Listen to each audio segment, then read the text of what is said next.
You didn't seek to be the face of skateboarding, but you are.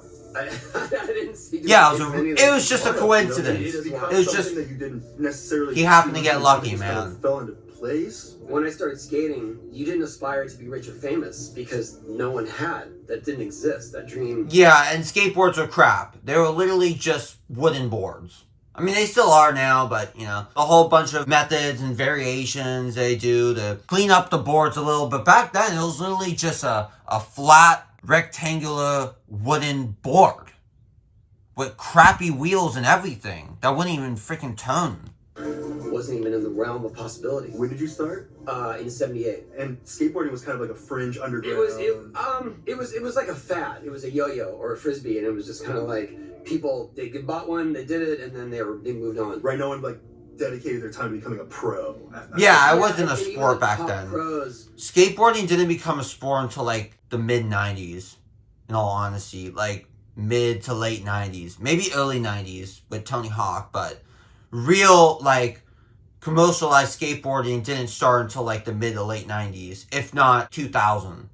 they were making a little bit of money, but it wasn't something that was Right, exactly. And once they got, It was more of like just doing it for that was fun. kind of the narrative. It was like, Right. now you're 18, you gotta get a real job. Right, grow. So when you say like the face, it's just like, well, what does that mean? Back in the day, you're the face of the small community that people don't really think is valid. But I wasn't at all. I was just a kid growing up, and I think at some point it became more that our video game had sort of tipped scales in terms of setting a foundation for skateboarding's popularity, helping to anyway. Yeah, that too. Yeah, the games. Back to the Future and all kinds of other elements. Suddenly my name was sort of synonymous just with skateboarding, and I think at some point I realized that, I have a responsibility to that. When did you feel that sense of responsibility? Because you nailed the 900 at the X Games. I know the Tony Hawk Pro Skater was already in development.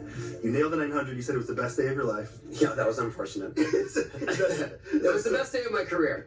Okay. I should have clarified that. Right. Your entire life. I mean, but then again, I hadn't strived for anything in my life for over 10 years. In that moment, it felt like, I can't believe I actually got this thing done. Yeah, I know, right? Exactly. Exactly. Yeah, I think it was more after the game had been established, because even when the game came out, there was no guarantee of success. We were making a video game about a fringe activity. The expectation was that people who skate will like it, but not that many people skate. It didn't even occur to you that Or like people will like it, but then in a couple years it'll just die down. could become something that people who never even thought about skating could think of. Because that's how I feel like that was my first introduction to skating, like my first real introduction to skating. And I was like, this is the coolest thing I've ever seen in my life.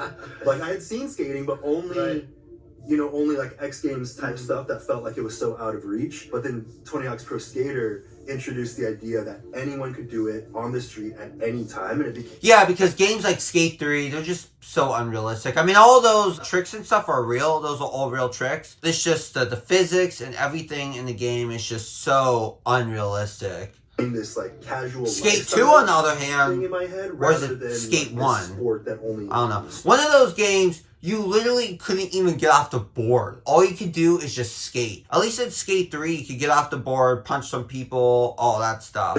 But Skate 1 and 2, probably both. You couldn't do that. Even if you didn't skate, it'd be fun that you could emulate these difficult skate tricks and not get hurt doing it, and not, or if you're a skater, you could live out your fantasies of grinding phone lines and things like that. So I was really proud of it, but like I said, I didn't have that much expectation. I think it was once the first game was released and immediately they committed to doing a second one. Yeah. That's when I knew there was something more than I ever expected. And probably around that time, maybe the second or third release, is when I realized that people are looking to me not just to... I think this was like 2000s. ...myself and the video game, but actually skateboarding to a broader audience. That was a lot, but I was willing to do so, and I always wanted to... Yeah, now you got things like penny boards and long boards and extra long boards.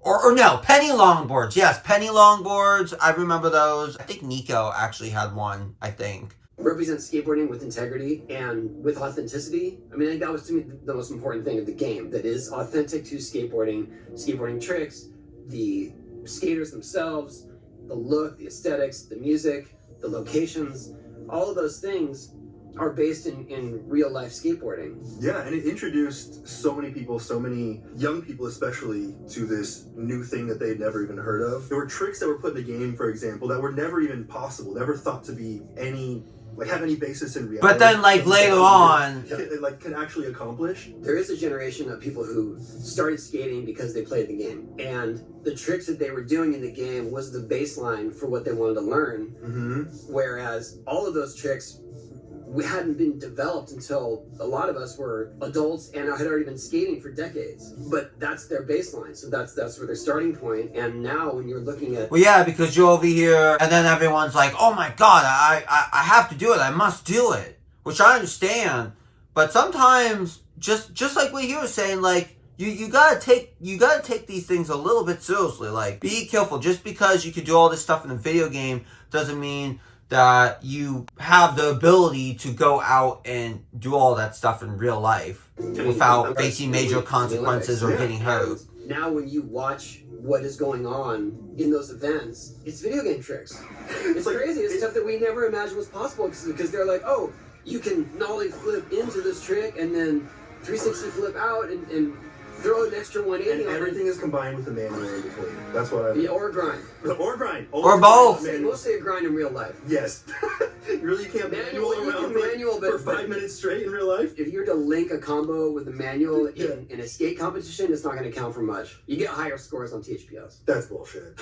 That's bullshit. Calling it right now. We're changing the rules. I'll have you talk to the judges. I will talk to the judges. But it's interesting seeing something like the Olympics almost feel like it's Tony Hawk Pro Skater in real life. The game pushed the limits so far, and you're now seeing those limits pushed. I wouldn't credit the game entirely. I think that it was the skaters themselves that yeah, because they're the ones doing all the tricks. More people got involved, so there's much more variety, many more styles, different motivations, and different techniques being learned and created, and it's just sort of this collective evolution. Right. And a lot of these skaters, they don't even wear freaking helmets or pads or anything. They're just like, F it. I'm going to skate. If I bash my head open, I bash my head open. Always done that. It was just true freedom, man. I did 925 years ago. Now, kids that learn to skate ramps, that's one of the things that is their goal immediately. That's something that took me 10 years of my life to figure out. And now these kids are doing it before the age of 10. Yeah, and multiple times. And I mean, we have, beyond that, we've got kids that have done 1080s, and Mitchie Grusko's done a 1260. Right. That's a lot. What we're doing. A 1080, that's a lot. And for those of you who are saying, "Oh, the internet's so bad," yeah, it is.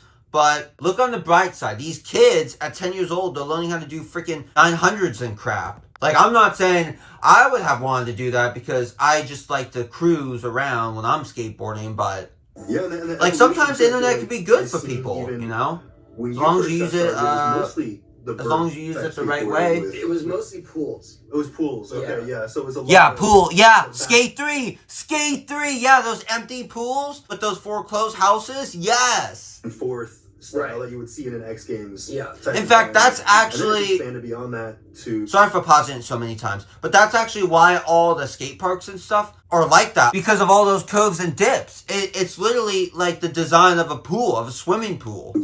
I feel like street is even more popular at this point. Sure, because... that too. Just skateboarding in the street. It's out in your front door. Yeah. That's... Or like skateboarding out in like the school parking lot, like in Ocean View. Go practice. So... yeah, you're right, and it's low cost of entry. I mean, it used to be that when I first started skating, there was no traditional street skating. I know people think that sounds crazy, but really you were just doing it for transportation. My skateboard was my way to get to school. Right, it wasn't like... Yeah, right, that's exactly how I skateboard. At most, you could rock up a curb, not ollie. Ollies weren't figured out on flat until much later. I feel like ollie is the most basic move. Sure. Like, that is the first. If someone said, "What's a skateboarding move?" to me, and I had to pick one super quick, it would be ollie. Yeah, almost everything starts with an ollie. And that wasn't initially part of. Not when I started. Culture. That seems like one of the basics now, and it's interesting that had to be discovered. Right, but when I started, You either did freestyle, which freestyle at the time was like dancing, pirouettes, handstands, 360s, and that wasn't cool. What was cool was skating pools, and the Dogtown and Z-Boys era of the late Tony Hawk skateboarding as a kid. 70s is really what sparked that movement. And that Yeah, see what I mean? Look at those boards. And wow, the wheels actually kind of look exactly how they do today. But the boards are they're flat. They're flat and they're slim.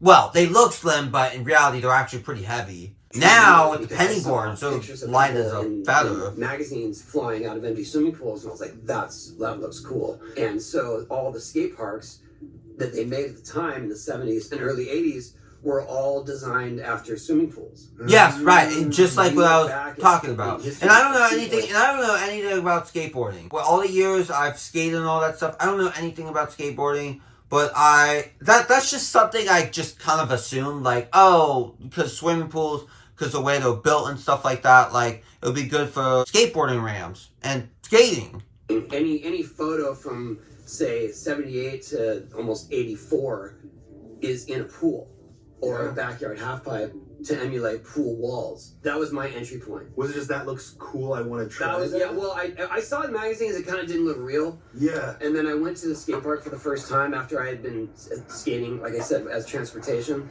And I literally saw people flying, and I was like, that's it. I want to do that, whatever it takes to get there. And I was super scrawny, and I probably a little too brave for my own good, but I made it my mission to do that, and, you know, eventually knocked out my front teeth. I feel like that's my an first entry. concussion. Yeah, that's how you know you're a skater. Yeah, it was. I think it was more. Yeah, because if I was him after that concussion, I'd be like, I'm done. Or like, I'll still skateboard, but I'll just do it for transportation, not, you know. Called my parents. Right. Where it was like, oh wait, he's serious about this, and it can be dangerous. And you're gonna keep going even if you get hurt. I remember waking up in a different part of the skate park, my first really bad fall.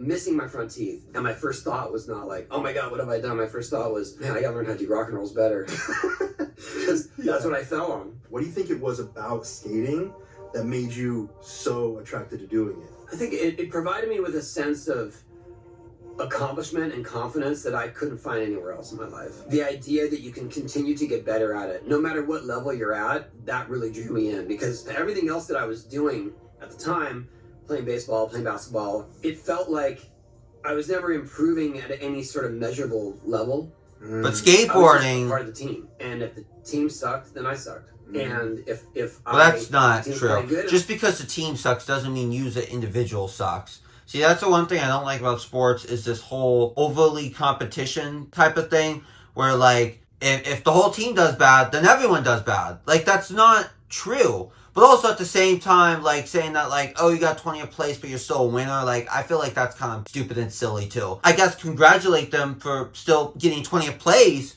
but they're not a winner. Like, what? Come on. If it's, like, top 5, like, that, I mean, I in my eyes, I feel like they're all winners to me. But, like, 20th place? No. Hell no, man. That's unrealistic. When I started skating, I was like, oh, I can do this in my own pace, in my own style, and still be part of a community.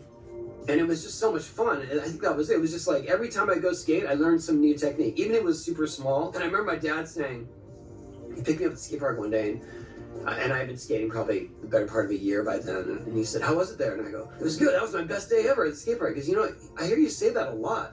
I was like, well, it was better than last time. So yeah. And I think that's when he realized, oh, this is what he loves. I love the community of it too, because everyone was so different and just they were weird. Yes, very weird. Unique. They had a different approach to life. You know, it was now half the skaters are freaking furries and crap. Sort of intertwined with all that. It was counterculture at the time. It was counterculture, but it was also just DIY. Yeah, but now it's like really, really counterculture. Now it's like what DEI wants. I'm kidding. I'm not trying to say that skateboarding is a liberal fad, because it's not, but it's definitely different. You know, all the people are strange in their own ways, shapes, and forms. It was like we're doing this. But like half of all skateboarders are like furries because we and gay. Yeah, it wasn't necessarily about it. So I don't know, man. Was it cool in the beginning? Let's put it this way: when I was in high school, I was already on my way to having some success in skating. Like I had a sponsor, I was about to turn pro. I would hide my skateboard in the bushes before school started. Holy shit! Because if I carried it through campus, Yeah, imagine if you got stolen. Because by the time I was in high school, it was the coolest thing, and everyone wanted to show their skateboard. Yeah, well, I was surprised though. Not that many kids brought their skateboards to school in Ocean View. I know some did, but I think also because you couldn't ride on campus, even though I kind of did, like quite a few times. I got in trouble for it, but well, not technically like on campus, but like on the street. But still, it's crazy how what's cool can so quickly change. We got bullied so you could run. Thank you. Yeah. Or so I can look at the kids with skateboards and be like, Oh, yeah. damn, I'll never be as cool as them. Yeah, we got bullies so you could hold your head up high while holding a skateboard. I guess. Yeah. No, it really was. It was just a different attitude towards skating back then. Because like I said, it was more that, oh, this is a kid's thing. Yeah. And if I went through high school, I was 15. I mean, you're still a kid at 15. And walking through. I mean, now at campus, least. or even Back then you had to kind of grow up like really fast. But now it's a little different. At campus with my skateboard, it was like, you still do that? Do you still get that to this day? Well, I mean, no, or do you feel like because you're Tony Hawk, it doesn't matter? Both. Like, do people are they ever like? Definitely, I get funny looks, especially on planes. I travel a lot. I get funny looks on planes because I don't expect to get recognized, and if people see this older guy with a skateboard, they just assume it's my kids. And that happens a lot. They're just like, oh, is that your son's? I'm like, no, and like, or I'll just skate, and in full disclosure, I'll just skate through airports. That's so cool. And there are times if I was in the airport and I saw Tony Hawk skateboarding around me, I'd be like, this is a dream. What is going on? There are times when I get passed because of that. They're like, because you're so popular, you're so recognized. They're just like, whatever. Like, we know he's not going to do anything bad. Let's just let him skate around the freaking airport. Yeah, skate. Yeah, the terminals. Sometimes, yeah.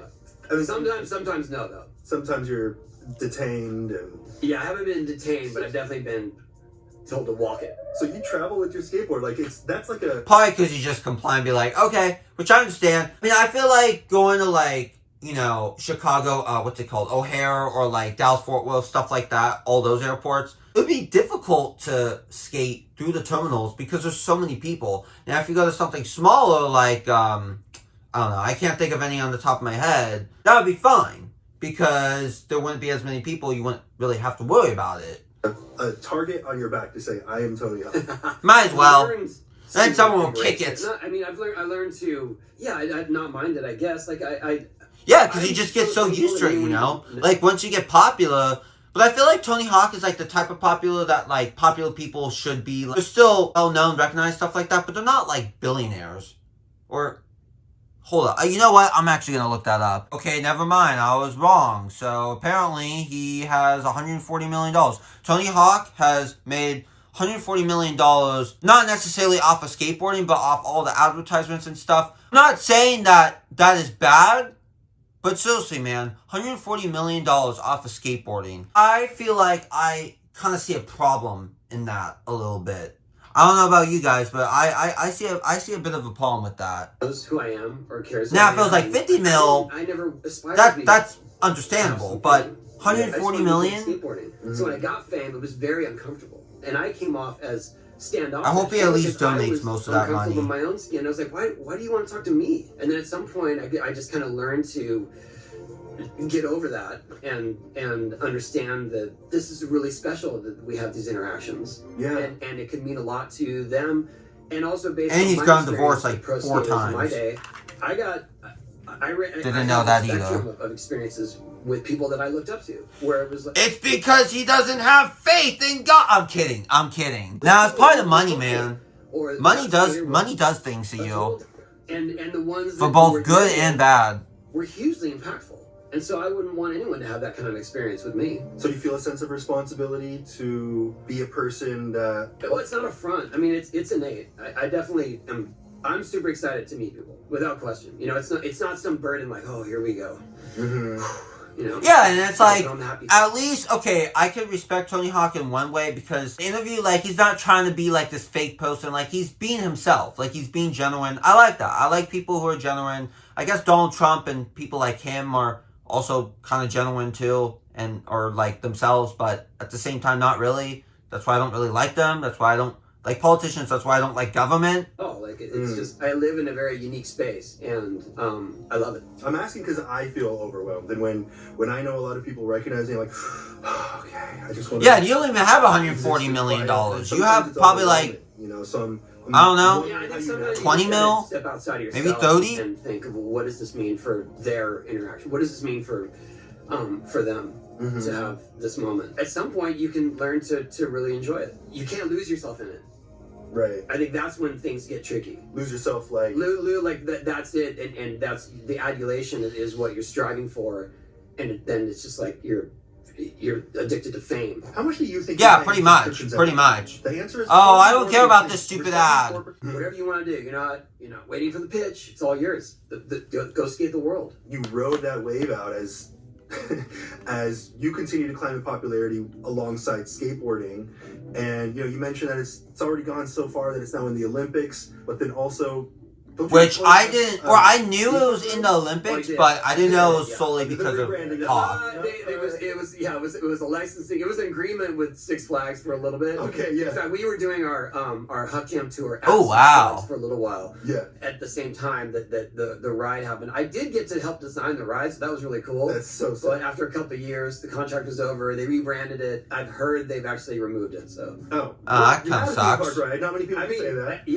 Hey, it was a good run. You had a character in The Simpsons.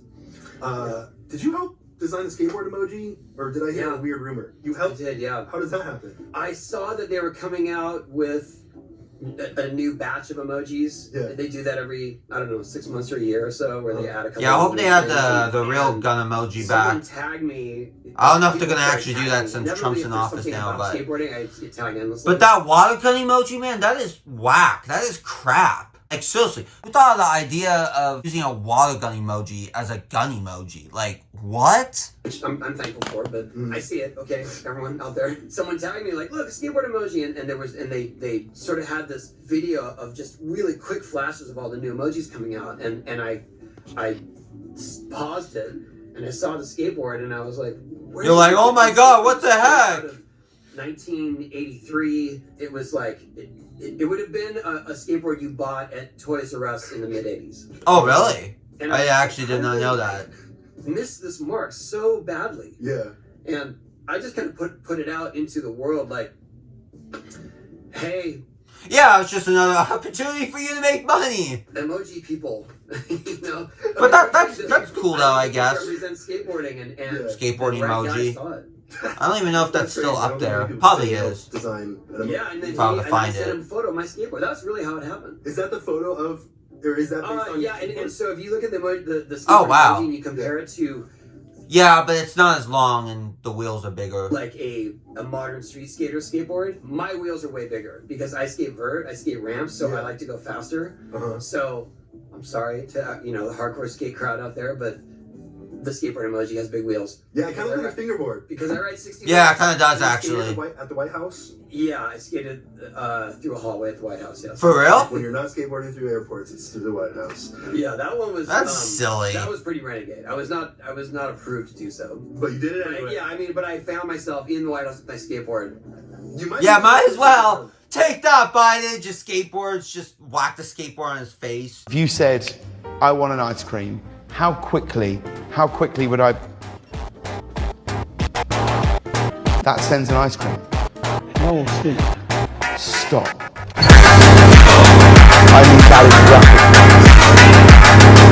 I'm pretty sure Andy McDonald was there, maybe during the Clinton administration, and I'm pretty sure he stood on a skateboard or at least rode it a little ways. So he and I. Well, you probably went further. You probably Maybe, wheeled it a little bit further. Maybe. And then the craziest cultural phenomenon that you've been a part of, your animated movie. Boom Boom. Oh, yes. I've seen a reaction of that. I got a clip. It's so bad. It's so bad. Smells like. It's gotta be Tony. No, seriously. It's like open season, but if open season was actually just really bad. Sorry, It's not that funny, What were they jeez. saying in that? I think it was I was stuck in a dungeon. There was no toilet. So Yeah, because I think Tony Hawk got like kidnapped. The kids have to go like save him to not only save him, but like to save his reputation of skateboarding. I think that was the Because I think the whoever kidnapped him was like jealous of his skateboarding abilities. When did that come out? I think it was about 2003, 4, maybe. Okay. Yeah, that's like around the time I was agent, born, 2004. Like a big time agent that was doing a lot of partnership deals and sponsorship deals and things like that. But mostly, Yes, of course, more money. In the film and television world. And he said, "Hey, you should do an animated feature, or maybe we should do an animated project with this group that we also represent." So he had a studio yes. I was represented by him as an athlete, and he's like, "Oh, we're gonna combine forces, do a collab."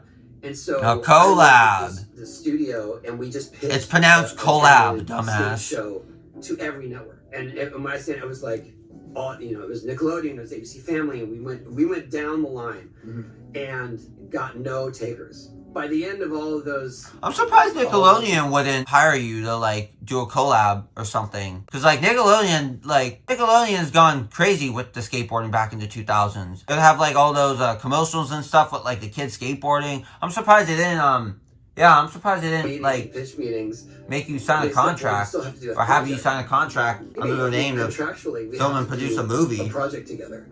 That's how the lawyers wrote it. Even if you couldn't find the network? Yes.